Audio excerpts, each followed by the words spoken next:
les années 30, toutes les personnes qui travaillent dans les musées, que ce soit en France ou à l'étranger, s'inquiètent de la possibilité d'un nouveau conflit. Donc la décision qui est prise, c'est de déplacer les œuvres d'art des musées des grandes villes, et notamment de Paris, en les mettant à l'abri dans des dépôts situés à la campagne, des grands châteaux avec de vastes espaces où on peut stocker des collections importantes. Rose Valland, c'est avant tout quelqu'un qui aime l'art. Elle a fait des études à l'École nationale des beaux-arts et à l'École du Louvre. Et en 1932, elle est entrée au Jeu de Paume comme attachée de conservation.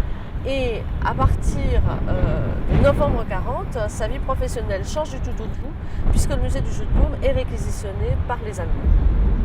Elle va alors à la fois assurer le fonctionnement matériel du bâtiment pour les Allemands, mais aussi les observer pour pouvoir informer le directeur des musées nationaux des spoliations qui sont en cours. The Nazis had been stealing art out of Warsaw, Amsterdam, Paris.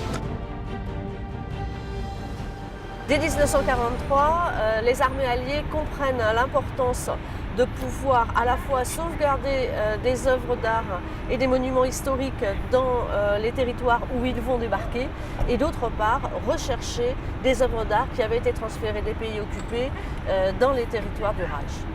Pour cela, un certain nombre d'historiens de l'art, d'architectes, de sculpteurs, même d'écrivains, vont rejoindre l'armée américaine et vont intégrer cette unité qu'on appelle aujourd'hui les Monuments Men.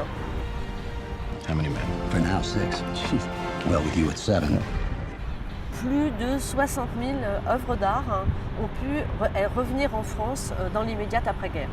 Sur ces 60 000 objets, 45 000 ont été restitués à leurs légitimes propriétaires.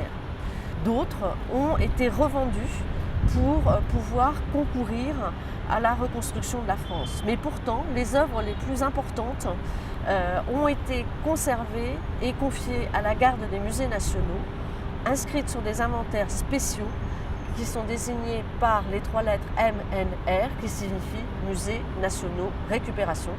Alors actuellement, les MNR correspondent environ à 2000 numéros d'inventaire.